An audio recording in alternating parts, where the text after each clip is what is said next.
Good evening, everyone, and welcome to another episode of Midori's Midnight Sessions, Season 3. I mean, it's already like midnight, so yeah, we're gonna. Here's the thing. I have been thinking about something very important lately. Sure, I know it's my thesis and everything, but I think it kind of played a factor. But it's more of the, what do you call this? Like, I think it's more of the process itself. A lot of people question, like, how the hell do we move on from, such a powerful, or rather powerless experience? The answer is you can't. No matter how much you try, no matter how much you like try to bury it or ignore it or put it behind you, it doesn't really leave you. I mean, all these years, it never left me. And I mainly like ignored it. I kind of repressed it deep within me so that it wouldn't come back at me and haunt me. And now, you know, it has. It has, and it's um I'm not gonna lie, like, just these memories, like, piecing itself back together, and you're navigating that journey mostly by yourself. Like, although there are people that have been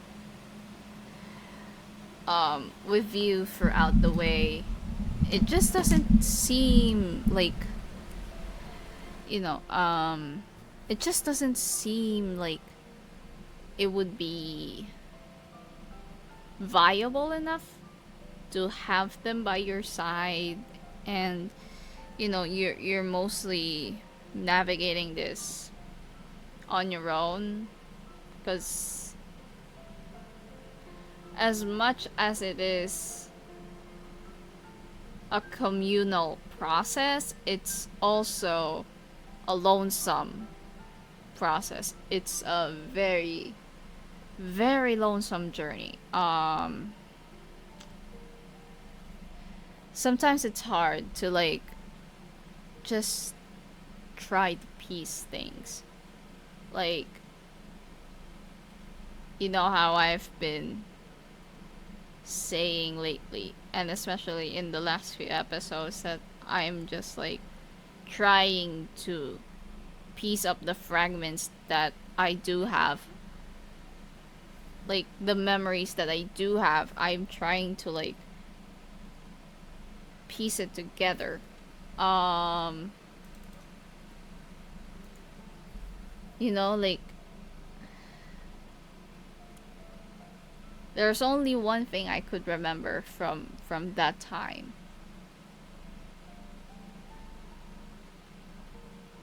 And that was the very last time that it happened. I don't remember anything else. I don't remember how old I was back then. I don't remember when exactly it happened. I don't remember a lot of things. I do remember how it was done. And the very last time, what I wore. I think what happened was pretty much the same. And I'm just thinking, like, okay, how do we, like, for so long, like, I've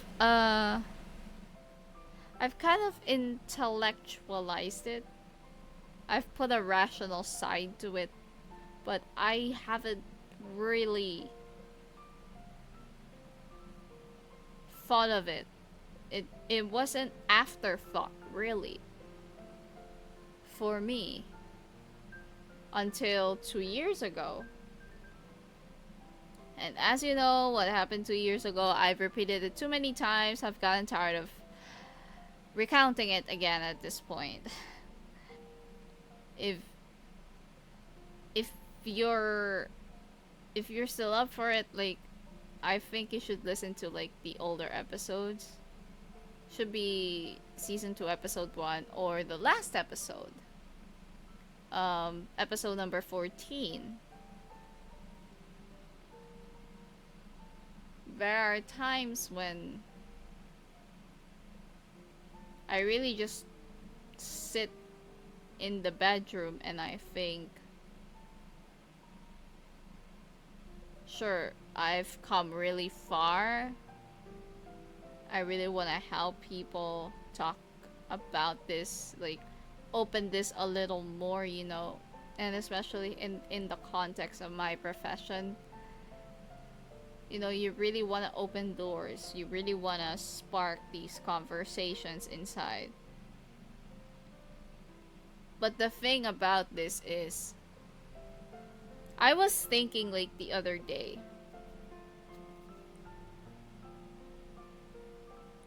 victim survivor, like the terms victim and survivor.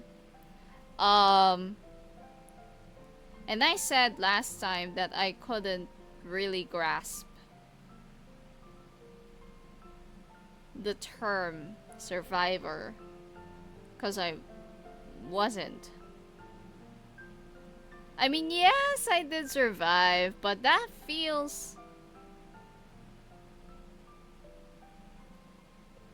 like it's signaling an end to a journey that is lifelong. It's not easy to heal from something so painful. Like, I wish it was. And again, reiterating my points from the past few weeks is that I wish a lot of people understood that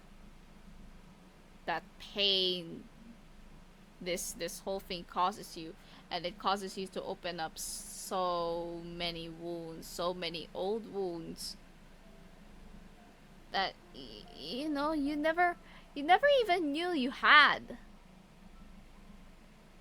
You're not you don't even know that you have these scars inside of you. It was never opened up, you know, until 2 years ago. And for me, like, especially now that I'm looking back on it and, you know, how it has greatly influenced my creative pursuits, and now that, you know, these creative pursuits are pretty much in the back burner for the time being, and you're left there with these thoughts and these memories and these sentiments, and it makes you think, okay, that was really fucked up. 2 years later, I still find it pretty fucked up. I still find it pretty reckless, but for the first time, it was something that I did of my own accord. It wasn't something that, you know, I had to do because I didn't have a choice. I wanted to do it because why not? I wanted to do it. And I think when you acknowledge that, it kickstarts something in you. It kickstarts this acknowledgement that you have been hurt, that you were in pain, or you are still in pain, even if you don't feel anything towards it. Like, it's just like a paper cut. But the paper cut is so deep that you still feel the hurt from it, even years. Like, even after some time has passed. And you know, it's not something you could probably just laugh off or say some mean shit to. We all heal from our own mistakes, our own life choices. But for me, it was something that wasn't a mistake. It was healing from something that wasn't planned or wasn't asked for. It wasn't a mistake. It was a very deliberate choice of somebody to just pin you down and proceed to violate your own flesh and blood. Right? Like, think about that. It's our job.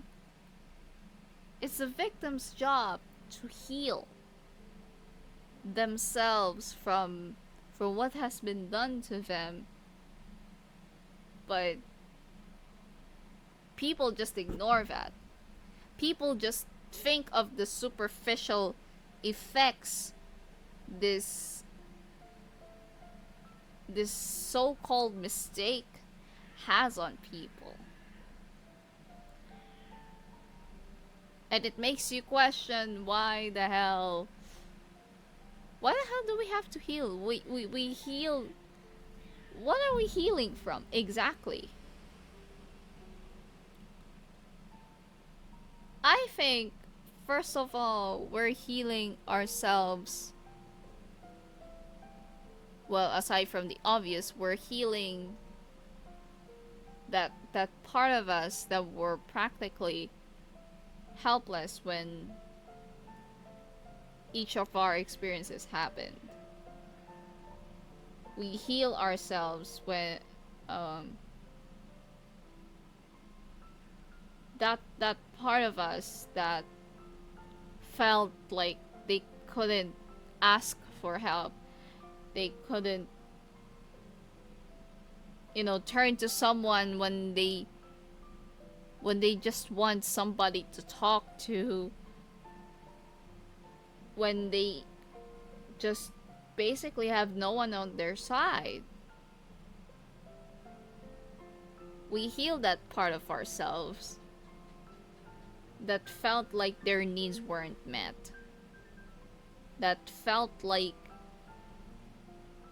oh, I shouldn't be a butter to this person. Maybe I shouldn't bother them forever. Stuff like that. We heal ourselves from that. We forgive ourselves for not being able to do what had to be done because we couldn't do it, because we were forced into a corner, to fight for our own lives.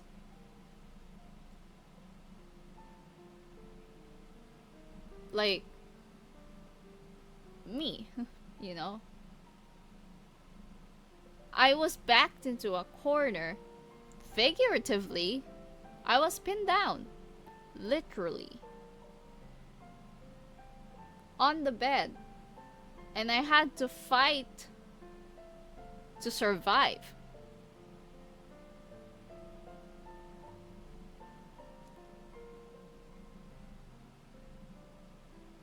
Like, it wasn't even...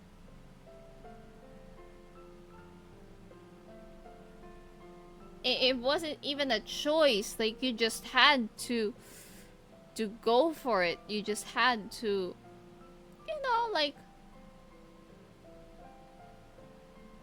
really try your best to, like, get out of this situation. unharmed.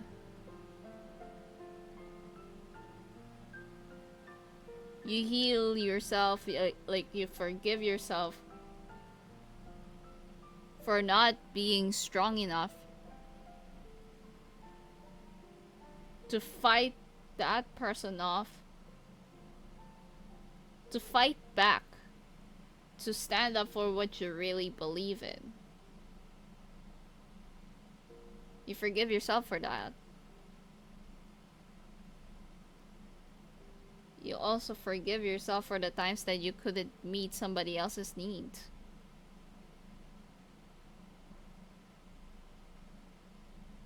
You forgive yourself for not being there for somebody when they need it the most.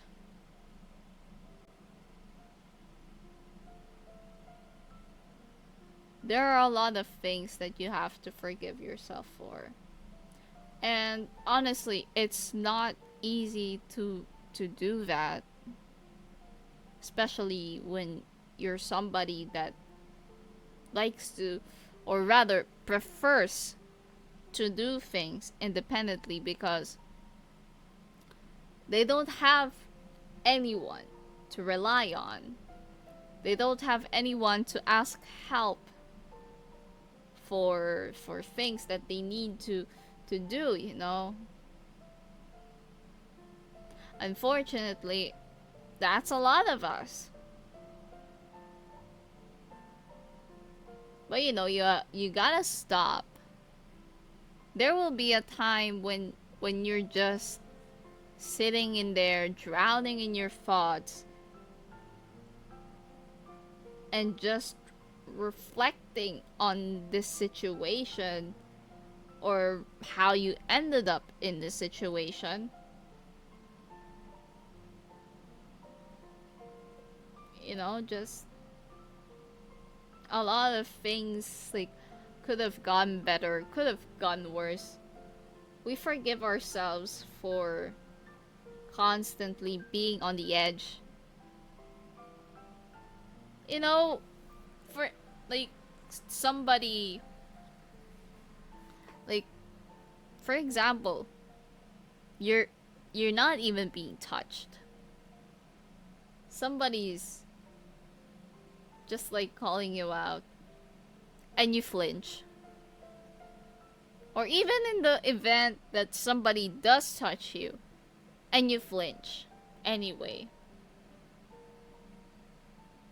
Even when there's nothing, and I mean nothing, that could possibly put you in danger, and I mean, you have to forgive yourself for that.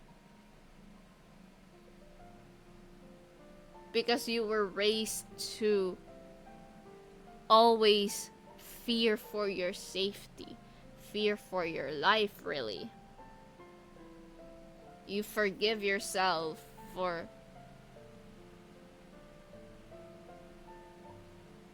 not being able to do so many things, for not being able to achieve so many things. You know, I was an academic achiever myself. I've long forgiven myself for not accomplishing enough, for not being intelligent enough, for not being hardworking enough. I've long made peace with that. And I've long made peace with the fact that I'll never get a Latin honor ever.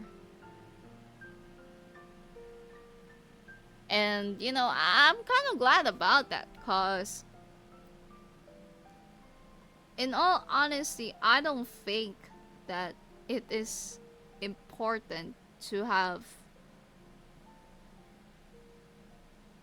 that distinction. When people can distinct you, you know, for being just the way you are. Right?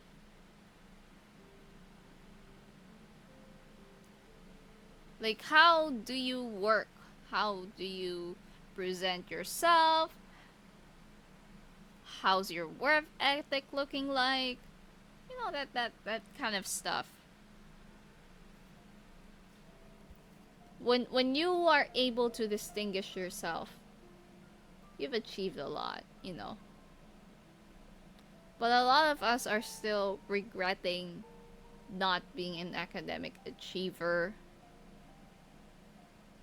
And you know, it turns into this people pleasing kind of situation.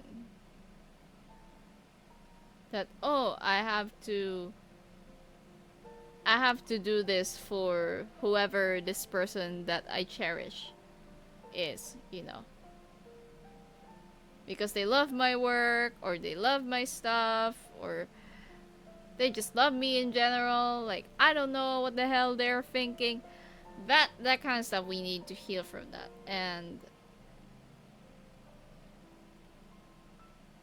healing is a healing is a journey. It's not something that happens overnight. You know, as somebody who's been healing, I wouldn't say that this thing is a walk in the park, you know. I'm still healing. I'm still very, very much healing from what happened to me, and especially my knee rape, you know. I'm still healing from that. And I think I would be healing from that for as long as I live. Because there's just so many things that I think I need to forgive myself for. And really, when we start to acknowledge that we we have done so many things wrong, that we have, you know, blamed ourselves for things that are way beyond our control, I think that's where healing really starts. Sure, it's not sunshine and rainbows all the time. Sometimes it's just you crying on your pillow or staring at the horizon with nothing in mind. But I hope that, you know, when you yourself, when you begin your own healing journey, that you are able to heal and forgive yourself from the things you can't do, the things that you weren't able to achieve, and the things that you could have done to prevent yourself from being in that position again. And that's it for this week's Midori's Midnight Sessions. I'll see you next time.